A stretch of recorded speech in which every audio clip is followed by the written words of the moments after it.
दिन्नं गुरमेदेव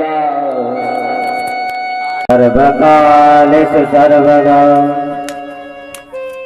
विनायकं गुरं ध्यानं ब्रह्मा विष्णु महेश्वरा सरस्वती प्रणम्यातो सर्वकालेषु सर्वदा जयंती मंगला काली भद्रकाली कपालिनी दुर्गा क्षमा शिवा धात्री स्वाहा स्वाहा नमस्तुते मम्माले महामाले सर्वशक्ति स्वरूपिणी चतुर्वर्गस्थहीनस्ता कुसुमांडे सिद्धिता भव ओम अग्निं परमालित्वं गृह्णामि दक्षिणे करे जपकाले च सिद्ध्यर्था प्रसीद मम सिद्धये त्रिगुणं त्रिगुणाकारं त्रिनेत्रं च युधायुधां त्रिभुवन पापसंहारा बिल्वपत्रं शिवार्पणम् काशी वासिनी वासी चाकाल भैरव दर्शिना कोटिकन्या महादाना बिल्वपत्रं शिवार्पणम् बोलिए वृंदावन में हरिलाल की बोलिए कृष्ण कन्हैया लाल की बोलिए हनुमान जी महाराज की बोलिए कृष्ण की।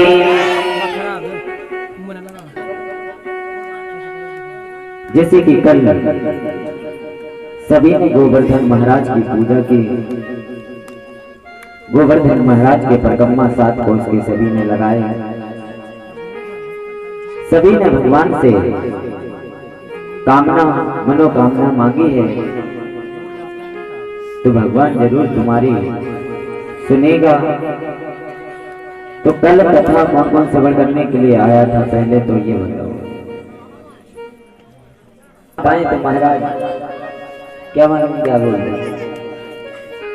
नहीं ऐसा कुछ नहीं, जितनी भी अपन को याद रहे उतनी कोशिश करना चाहिए, तब तो हमको पता चले कि आप भागवत कथा कितनी श्रवण कर रहे हो और कितनी नहीं कर सकते।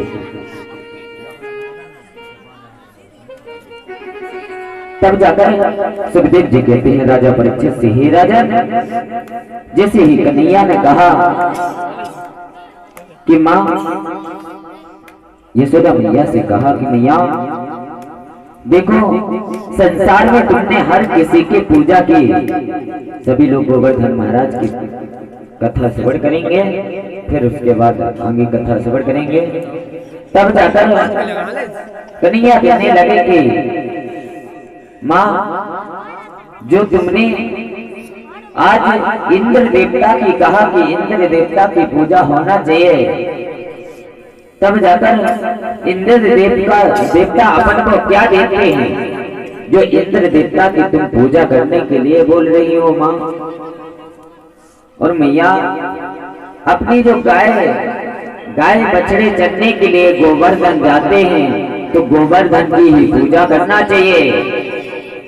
तब जाकर यशोदा मैया कहने लगी कि नहीं नहीं कन्हैया, जो इंद्र देवता है वो अपन को हवा देता है, अपन को पानी भी देता है, इसलिए इंद्र देवता की पूजा करना चाहिए।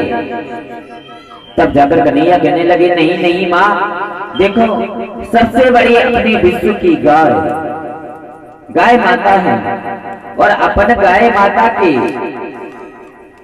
जब खाने पीने की देखभाल नहीं कर पाएंगे तो संसार में क्या हो सकता है। तब जाकर जैसे ही कन्हैया ने कहा कि इंद्र देवता की पूजा नहीं होना है और गोवर्धन महाराज की पूजा होना है, तो जाकर इंद्र देवता रुष्ट हो गए और जाकर गरजने लगे।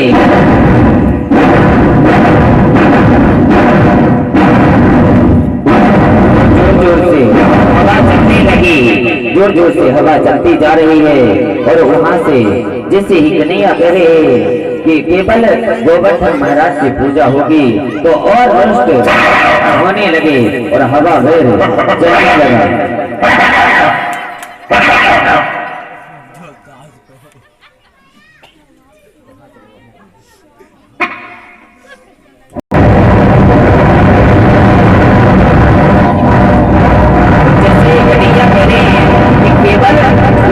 महाराज की ये पूजा होगी और किसी की संसार में पूजा नहीं होगी।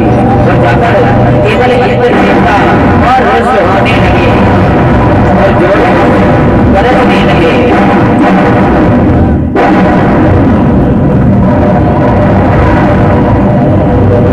केवल जोर से वर्षा होने लगी।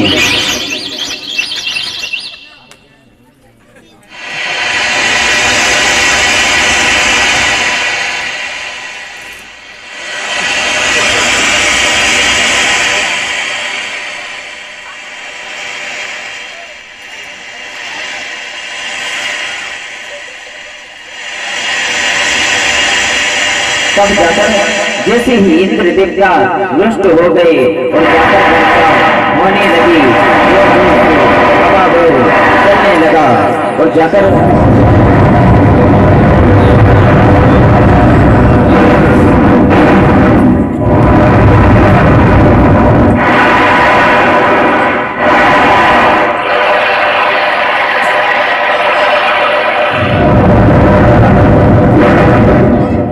जाकर जैसे ही कन्हैया ने कहा कि देखो केवल इंद्र देवता की पूजा नहीं की जाएगी, केवल अपने यहाँ गोवर्धन महाराज की पूजा की जाएगी। और जब जाकर इंद्र देवता रुष्ट हो गए और जब जाकर पानी जोर जोर से गिरने लगा, तब जाकर वहां पर जैसे ही वर्षा होने लगी, सब ब्रजवासी सब उस पानी में बह बह कर जा रहे हैं। और जाकर जो गोवर्धन महाराज को कन्हैया ने जब एक चिंगली से गोवर्धन महाराज को उठाया और उसके नीचे सब सखा सब संसार को सम्मिलित करके उस गोवर्धन महाराज को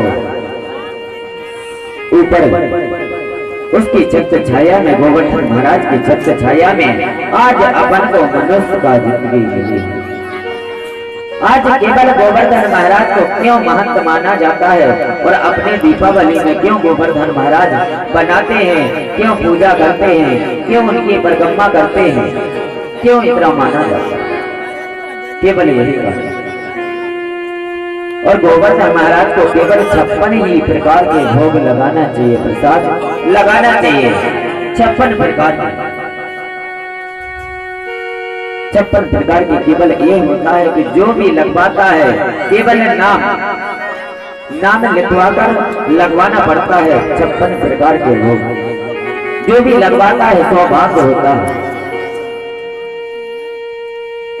जहां जहां कथा हुई वहां पर 56 भोग हमारे कथा में लगे हैं,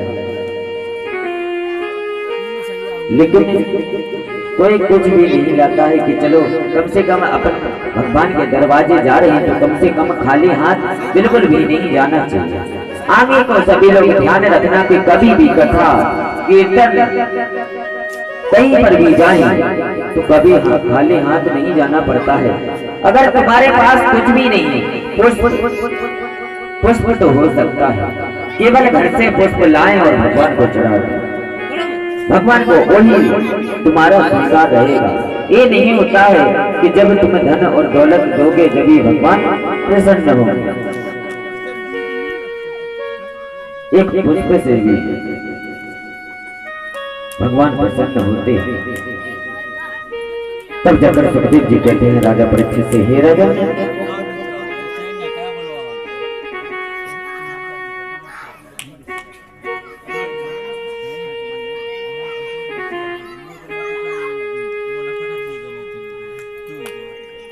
जब जाकर सुखदेव जी कहते हैं राजा परीक्षित से, हे राजा,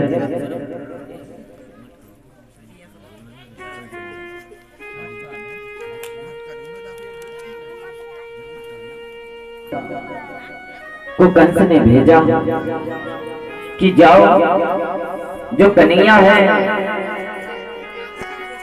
जो काला काला है, काला तिल वाला है, उसने तो केवल सब संसार में धूम मचा दिया उस छोटे से बालक ने। आज उस काले तिल वाले को मारना है, आज उसको छोड़ना नहीं।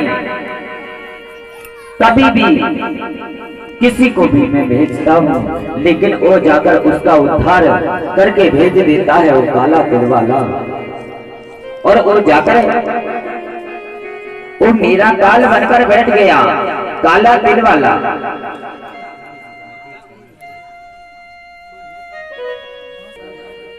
जैसे ही कन्हैया के पास में अखरोट चाचा को कहा गया कि देखो उस कन्हैया को लेकर के मेरे पास चले